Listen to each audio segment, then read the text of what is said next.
Call ഷോർട്സിൻ്റെ പുതിയൊരു വീഡിയോയിലേക്ക് എല്ലാവർക്കും സ്വാഗതം.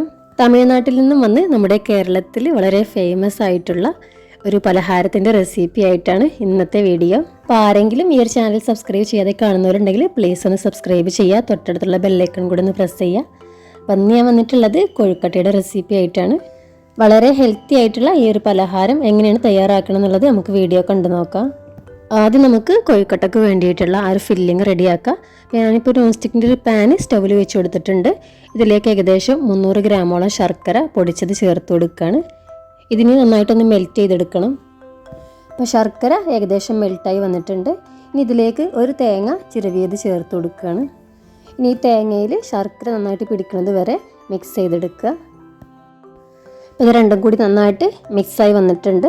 ഇതിലേക്ക് ചേർത്ത് കൊടുക്കുന്നത് 1 ടീസ്പൂൺ ഏലക്ക ചതച്ചതാണ്, അതുപോലെ 1 ടീസ്പൂൺ ചെറിയ ജീരകം ചതച്ചതും കൂടെ ഒന്ന് ചേർത്ത് കൊടുക്കുകയാണ്.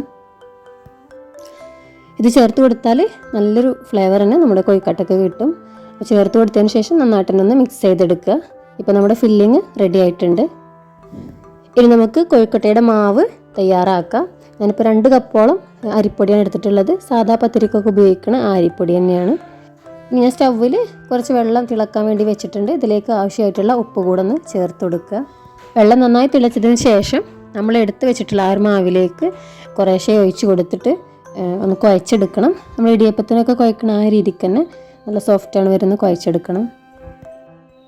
ഈ ഒരു സമയത്ത് ഇതിലേക്ക് 2 ടേബിൾ സ്പൂണോളം നെയ്യും കൂടെ ഒന്ന് ചേർത്ത് കൊടുക്കുന്നുണ്ട്. ഇതും കൂടെ ചേർത്ത് കൊടുത്തതിന് ശേഷം കൈ വെച്ചിട്ട് നന്നായിട്ട് തന്നെ ഒന്ന് കുഴച്ചെടുക്കുക.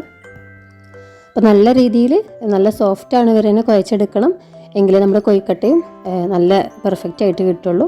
അപ്പോൾ ഞാനിത് നല്ല സോഫ്റ്റായിട്ട് തന്നെ മാവ് കുഴച്ചെടുത്തിട്ടുണ്ട്.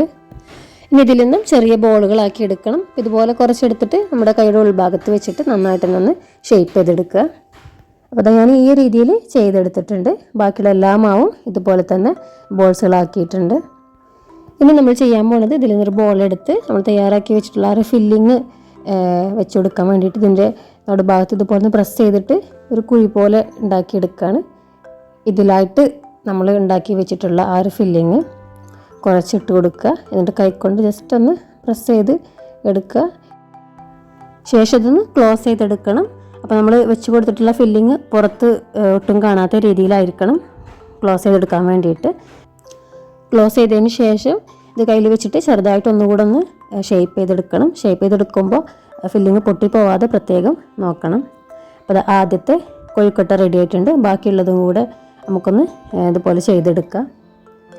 അതൊരു സ്റ്റീമറിൽ വെച്ച് കൊടുക്കുകയാണ്. അപ്പോൾ അതെല്ലാ മാവും ഇതുപോലെ ഞാൻ റെഡിയാക്കി എടുത്തിട്ടുണ്ട്. ഇനി നമുക്കൊന്ന് സ്റ്റീം ചെയ്തെടുക്കണം.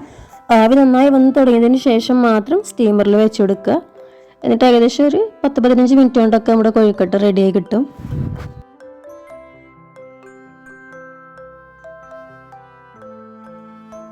ഇപ്പോൾ ഏകദേശം 15 മിനിറ്റ് കൊണ്ട് തന്നെ ഇത് റെഡിയായി കിട്ടിയിട്ടുണ്ട്. നമുക്കിതൊരു പാത്രത്തിലേക്ക് സെർവ് ചെയ്യാം. വളരെ ഹെൽത്തിയും അതുപോലെ നല്ല രുചികരമായിട്ടുള്ള കൊഴുക്കട്ട റെഡി ആയിട്ടുണ്ട്. ഇപ്പോൾ സ്കൂളൊക്കെ തുറക്കാറായില്ലേ. അപ്പോൾ സ്കൂൾ വിട്ട് വരുന്ന കുട്ടികൾക്കൊക്കെ ഉണ്ടാക്കി കൊടുക്കാൻ പറ്റിയിട്ടുള്ള ഒരു അടിപൊളി പലഹാരം തന്നെയാണിത്. അപ്പോൾ എല്ലാവർക്കും ഈ ഒരു കൊഴുക്കട്ടയുടെ വീഡിയോ ഇഷ്ടമായി എന്ന് വിചാരിക്കുന്നു. ഇഷ്ടമായാൽ തീർച്ചയായിട്ടും നിങ്ങളൊന്ന് ട്രൈ ചെയ്ത് നോക്കണം. അതുപോലെ നിങ്ങളുടെ അഭിപ്രായങ്ങൾ കമൻറ്റ് ബോക്സിൽ അറിയിക്കാൻ മറക്കരുത്. നിങ്ങളുടെ ഫ്രണ്ട്സിനും ഫാമിലിക്കൊക്കെ ഒന്ന് ഷെയർ ചെയ്ത് കൊടുക്കുക. ഇതുപോലെ ഇനി പുതിയ റെസിപ്പിയുമായി മറ്റൊരു വീഡിയോയിൽ വീണ്ടും കാണാം. അതുവരെ എല്ലാവർക്കും നല്ലൊരു ദിവസം നേർന്നുകൊണ്ട് ഇന്നത്തെ വീഡിയോ വൈൻഡപ്പ് ചെയ്യുന്നു.